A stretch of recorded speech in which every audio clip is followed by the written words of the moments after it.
Thank you, Mike. So my name's Dan Heaton. I'm the co-founder of the Croydon Constitutionalists, and along with Mike we run the Leavers of Croydon campaigning group. Welcome to this evening's debate for democracy.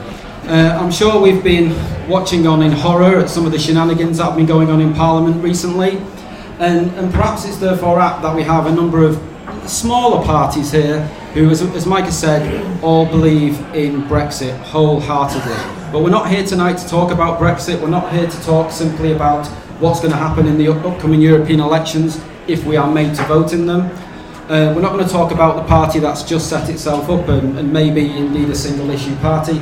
We're here for the parties that have numerous policies to actually discuss what those policies are and to put their case as to why in the future, in a post-Brexit Britain, you should be considering voting for them and joining them and campaigning for them. So tonight we have local representatives of 5 pro-Brexit parties, and they're here to talk about their platform for a post-Brexit Britain. So the format for this evening will be as follows. Each speaker will have 5 minutes to put their case to the people here as to why you should be interested in their party, why you should consider voting for them. We will then have a short interval in which you can go get a drink, take a comfort break, and I can rearrange the furniture here at the front. We will then continue on with a panel session, and in terms of questions, I'll take questions from the floor. I've had some questions tweeted in, and there are some question forms here if you'd rather fill those out during that comfort break, and we can put them to the panel. Importantly, we will only accept questions which are to the entire panel. Okay, so it's not going to have any party-specific questions, they are only to the panel. Okay then, so without further ado, we will move on to the speeches. So, the first speaker this evening is Neville Watson, who represents the Democrat and Veterans Party. Neville is the party spokesman for cities, urban communities and sport. Neville has been actively involved in social and community activism for the past 30 years, often fighting against the odds for social justice and equality. The party fights to ensure that governments serve the interests of the people ahead of special and foreign interests, and for the sovereign will of the British people to be asserted on as servants in Parliament by campaigning for direct democracy. So now I'll hand you over to Neville Watson from the Democrats and Veterans Party. Thank you.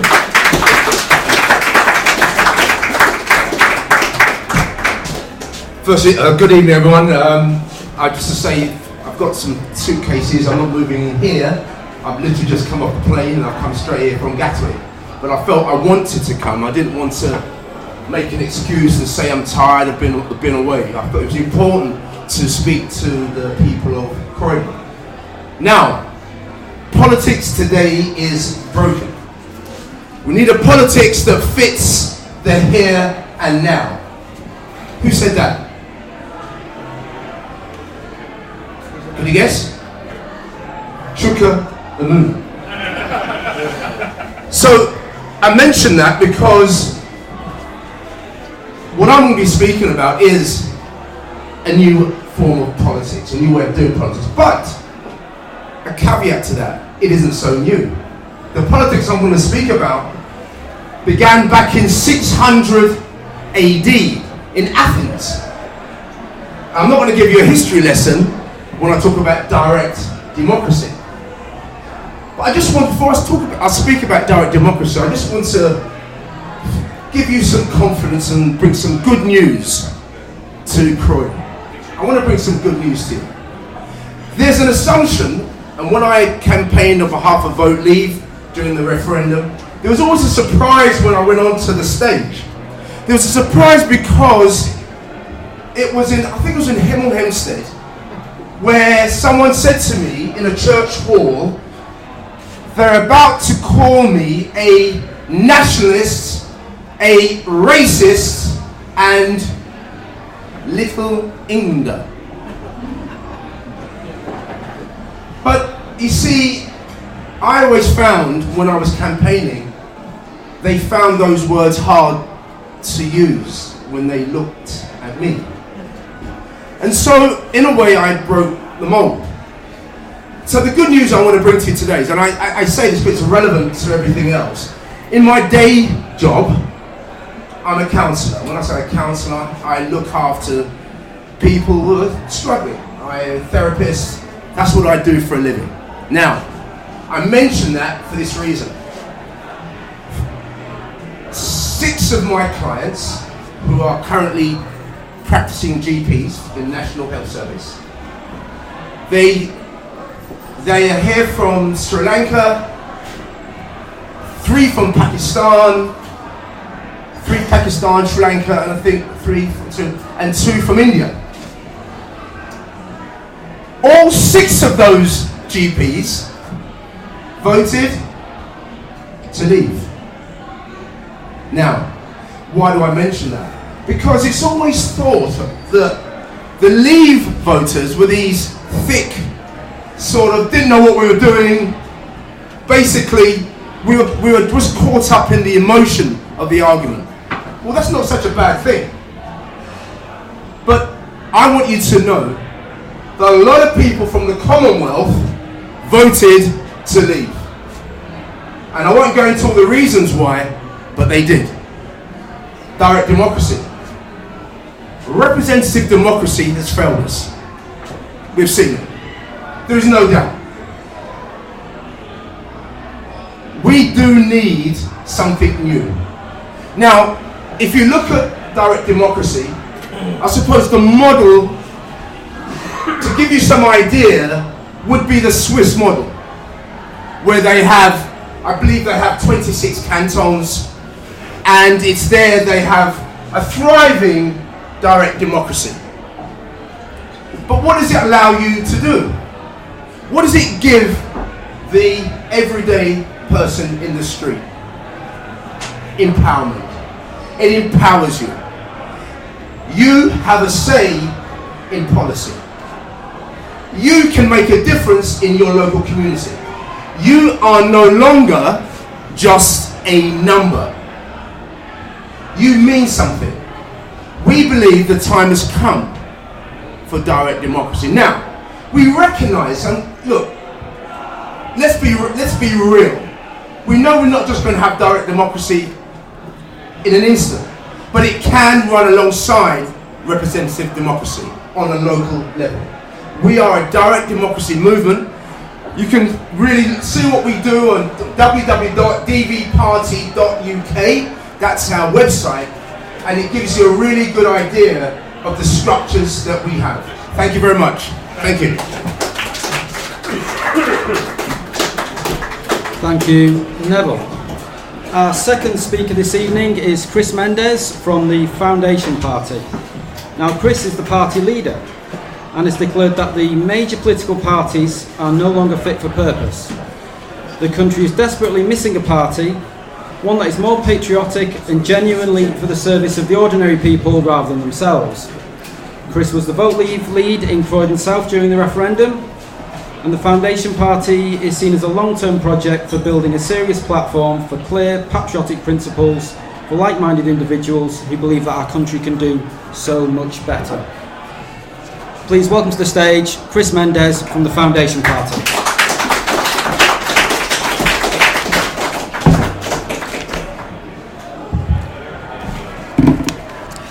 Thank you very much, Dan. Can everybody hear me okay? Fantastic. Ladies and gentlemen, I'm very pleased to be here this evening. Oh, how's that? Better? Better? Yep. Okay, go. Stop. How's that? Better? Okay, good. Lots of nodding heads now. Right, good. I'll start again. Thank you very much, Dan. Ladies and gentlemen, I'm very pleased to be here this evening at an event like this, where we are here gathered to listen to a range of different points of view, to exchange opinions, and to conduct a friendly and healthy debate. If only our politicians had the same attitude. If only our political class had the courage to truly listen to an alternative point of view. If only our politics were not dominated by 2 defunct political parties driven by outdated dogma and a hatred of new ideas born by anybody else. If only the truth were otherwise, we might be only in half of the mess that we find ourselves in now. Let us be in no doubt, we are in the midst of a serious crisis, not the one the media is particularly obsessed with. Brexit in the end has very little to do with the problems that we have today. The people were asked a very straightforward question and they very simply gave an answer that those in Westminster did not like. Brexit is not the problem, it is merely the light that has been switched on and shown our political institution in their true colours. Sadly, it is clear that since the referendum, every political party inside the Houses of Parliament has chosen its own unique way to ignore and disregard the result as much as possible, rather than accept the judgment and the decision of the British people. The day a political party refuses to honour democracy is the day it is no longer fit to contribute to a democracy. And astonishingly, that applies to every one of them. Turning to the future. Amongst the debate since the EU referendum, one question seems to have been barely mentioned. If between the political class and the people on the ground, if we disagree on something as big and as fundamental as our national independence, then what else do we disagree on? What else in our society is there a spectacular absence of a healthy consensus? Well, in the years to come, we're going to find out. The fight for our democracy has begun, and a series of big debates will ensue. And it is to this end I stand here tonight as the leader of a new grassroots party, the Foundation Party, a party you can entrust throughout the years to come to fight for us as a nation to return to focus on getting the basics right, to hold politicians to account and to stand up for the interests of the British people. We stand for national self-government because never again should laws be made overseas by politicians and bureaucrats whom the British people cannot vote for or vote to remove. We stand for cleaning up politics because for too long have our own politicians patronised, misled and lied to us in the relentless pursuit of their own self-interest rather than ours. We stand for robust law and order because after decades and decades of politicians telling us that they are tough on crime, they have shown themselves to be comprehensively soft on crime, and we all know it. We stand for empowering local communities because decisions are often best made when they are made closest to the people that they will affect.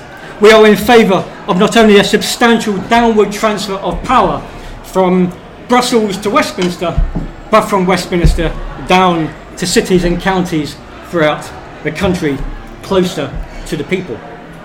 We stand for many other things too, such as the lower and more simplified taxes, lowering the national debt, greater school choice and global free trade, but one more that I would like to highlight in the remaining time that I have, and that is freedom of speech and civilised debate.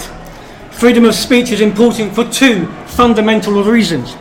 One, to protect the right of the individual, and two, to protect the right of everybody else to hear what is being said and to make up their own mind. And that is going to be pinnacle in the fight to come. What do these priorities have in common? More power and control for the ordinary citizen. Ladies and gentlemen, I've run out of time. I've come here this evening to make a very, very simple point. If we want to improve our country, we are going to have to do it ourselves. Join and support the Foundation Party, and together we'll finish what we started in the referendum and take back control of our country. Thank you very much.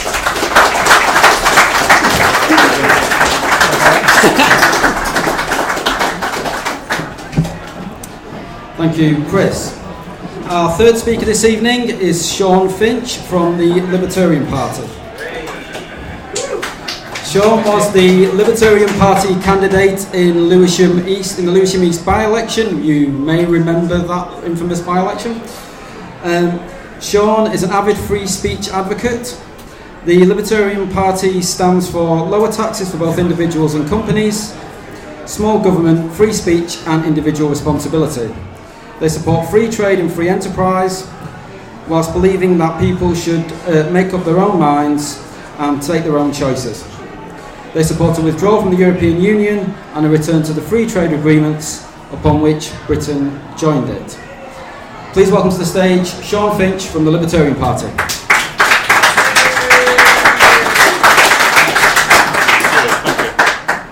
Thank you very much. Obviously, as just been told, the Libertarian Party, it's a party of liberty, of freedom, of low taxation, of just simply less government, because we believe that you as adults, you can make your own decisions. You don't need the big nanny state government telling you how to live your lives. We currently live in interesting times at the moment. UK liberty is currently under threat. No longer do we have freedom of speech. Instead, we have hate speech laws which literally contradict our ancient freedoms on the Bill of Rights and the Magna Carta. This country needs a written, codified constitution to protect us from the tyranny of government and authorities of the police.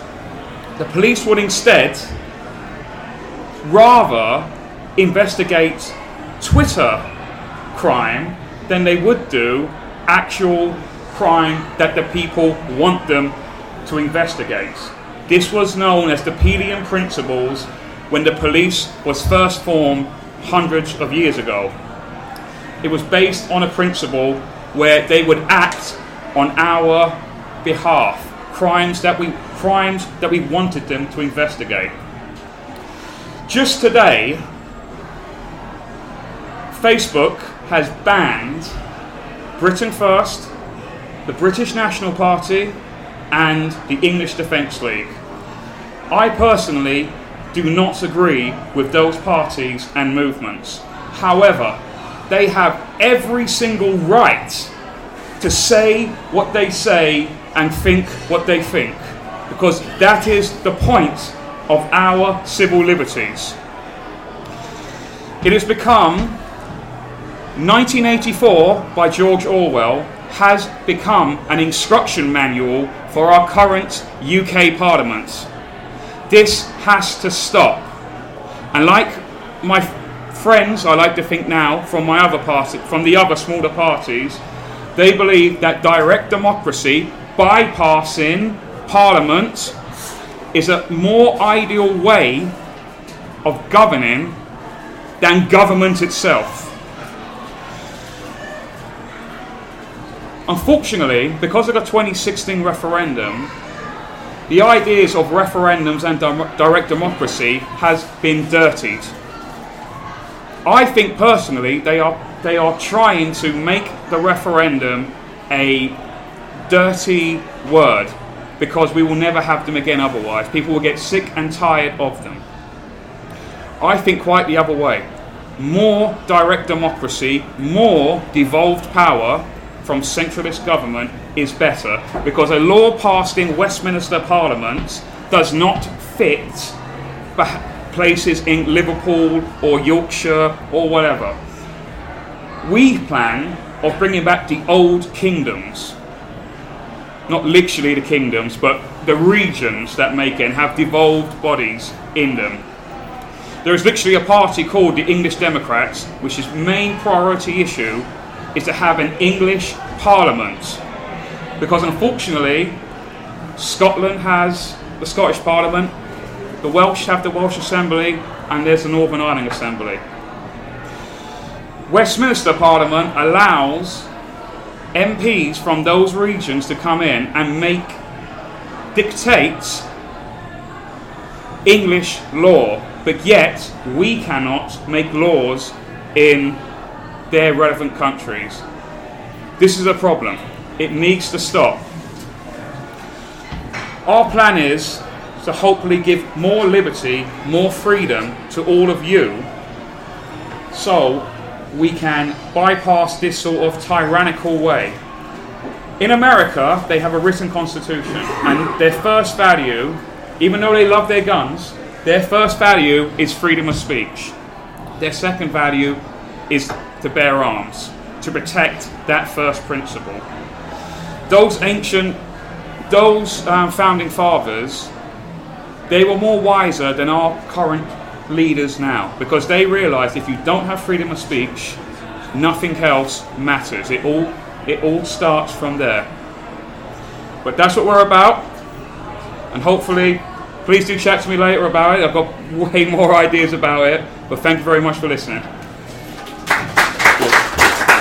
Thank you, Sean. Our next speaker this evening is Richard Plackett from the SDP. Richard is the London and South East Regional Organiser for the SDP. The SDP represents the radical centre of British politics today, defining the limits of the market and the state and harnessing both to rebuild Britain. The party aims to provide a political home to all social democrats who seek a stronger and more capable state, along with greater individual responsibility, trust and social solidarity. Please welcome to the stage from the SDP, Richard Plackett. Thank you. Good evening everybody, welcome. It's great to see you all here. It's great to be having a debate with other people that agree on Brexit so we can focus on other things. The SDP has been around since I was 18 years old in 1981 when it was formed as a breakaway from the Labour Party. It's been a Eurosceptic party since 1989 when we passed a motion at conference against the concept of the United States of Europe, and that makes us the longest standing Eurosceptic party surviving in the UK. But we're much more than that. We've got a great vision for post-Brexit Britain, and that's what I want to focus on tonight. We're not a party of the right, unlike a few of the other parties here today. We're a party of the radical centre. On economics, if anything, we're slightly to the left. We support free markets and business, of course, but we also accept that globalisation over the recent decades has increased inequality in this country, and that government does have a key and vital role in both the economy and in society to promote equality, to make sure that economic outcomes work for all, not just for a few.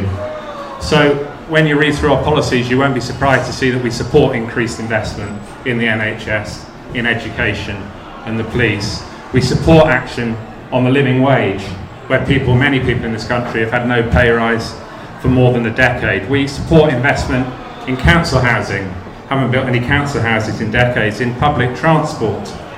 We support increased government emphasis on vocational training, giving a real alternative to people other than university. There are great enduring values of the SDP that still run true today. The first is the one of nation. We believe in a self-confident, self-governing country, one that is internationalist, that has a full involvement in the Commonwealth, in NATO, in international efforts to combat climate change, but one that governs itself, that sets its own laws. We believe in the concept of the family. We believe it's right that the government should promote the family, should promote the stable family as a bedrock of society in its tax policies, in its housing policies, in all other policies. Crucially, we still believe in community. We totally reject the modern day obsession with identity politics, with dividing us into smaller and smaller groups, setting those groups against each other, focusing on what divides us. We want to focus on what unites us. We want to focus on common bonds that we can use together to build a Britain we can all be proud of. Politics is broken. It's been broken for a while. It was broken with the expenses scandal before Brexit. It's certainly broken now. That bond of trust between representatives and the electorate has completely gone. It needs to be rebuilt. It'll take a long time to rebuild it, but there's lots of things we can and must do now. We must have a fair voting system where everybody's vote matters. We must get rid of unelected representatives in the House of Lords. We've got to have representatives elected by the people. If we're going to have devolution, and personally I believe in devolution, it's got to be fair devolution. If there's going to be a Scottish and Welsh Parliament, there should be an English Parliament. We've got to build up grassroots politics. We, the SDP, believe in candidates standing in their local communities, in areas where they work, where they live. We have to get rid of this notion of career politicians imposed by Westminster in seats they don't know. All these things will take time, but if we do them all, we can start to rebuild trust in politics. If you look at our policies, you'll see some that many would regard as left-wing. Some of our economic policies, our policies on the NHS, on council housing, our policies on the living wage, on railway renationalisation.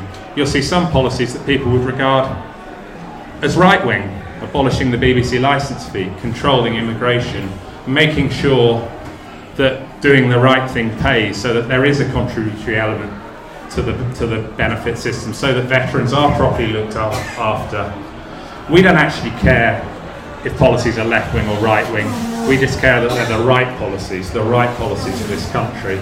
We believe in policies that are tough, pragmatic and fair. You can see 20 pages of them on our website. We believe in common sense, decent politics for everybody, and that's the SDP, that's us. Thank you very much.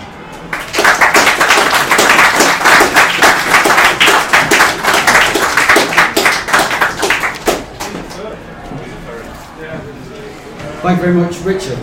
Our final speaker this evening is Hung Wei Chia from the United Kingdom Independence Party.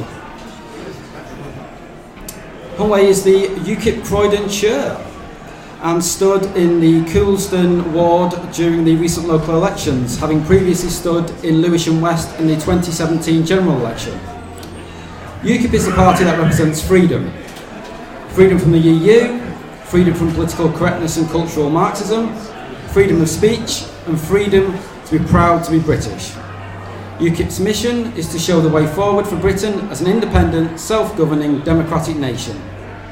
They want trade, friendship and cooperation with the world. Please welcome to the stage from the United Kingdom Independence Party, Hung Wei Chia.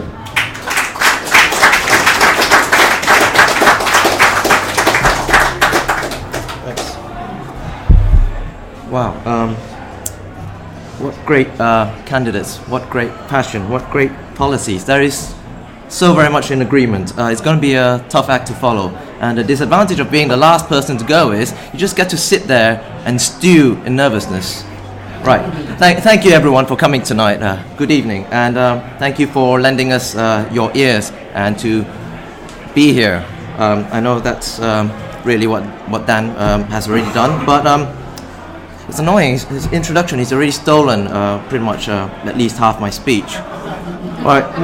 Okay. So I'm not a man of many words. I'm quite quiet. I'm quite shy. But I am a man of passion, integrity. Okay. I can't prove that to you, but hopefully I'll demonstrate a little bit of that tonight. What is important is not who I am, but why I'm here, what I stand for, and how I'm going to get there. I stand for UKIP. What does UKIP stand for? The United Kingdom, national interest, no foreign rule. But I'm preaching to the choir here. Independence. Sorry? You can't hear me? How about this? Okay. Oh no, so I've just wasted the last minute. Okay, so independence. We all know what independence means. Freedom, liberty, party. Party! Okay, just kidding. Party stands for people, fairness. To build on that, straight talking, common sense, none of this political correctness. No protected characteristics. That goes together with freedom, independence. We stand for democratic accountability, domestic government, localism. Lots of things that other people have mentioned already. What makes UKIP different? We already agreed that Brexit is just the starting point. UKIP is the original Brexit party. We're an established brand. We have well-known manifestos. UKIP is the first, well, not really the first, but UKIP went out there, not afraid to say the difficult things, to try new things. The first one to have a fully costed and audited manifesto that so many other political parties then tried to copy. Of course, they didn't audit them. That's why you have Labour's costed manifesto with, billions in their costings. Normal people, as I was saying, party stands for people. Normal people make mistakes. We want to try different things. We will make mistakes. But the important thing is we learn from them. UKIP is not afraid to try new ideas and learn from them when they don't go down well. No more nanny state. bring back personal accountability and responsibility. On spending, none of this quantitative easing, right? For those of you who don't know what quantitative easing is, it basically means printing money for the banks who will then maybe invest it in the economy. Of course, we all know that who will take away the most of it will be the rich bankers. Apologies to all the bankers out here, but you know what I'm saying is right. The only investment I believe in is an investment in public services and infrastructure, not spending as a lot of people on Labour and Tories who say, oh, we're investing in the NHS. No, you are spending on the NHS. Pouring more money into it doesn't make it better. I believe in investing in infrastructure so that people, other people, businesses, enterprises, individuals, charities can build up infrastructure on their own. You know about UKIP. I think you know us very well. I think I've said enough. Thank you very much.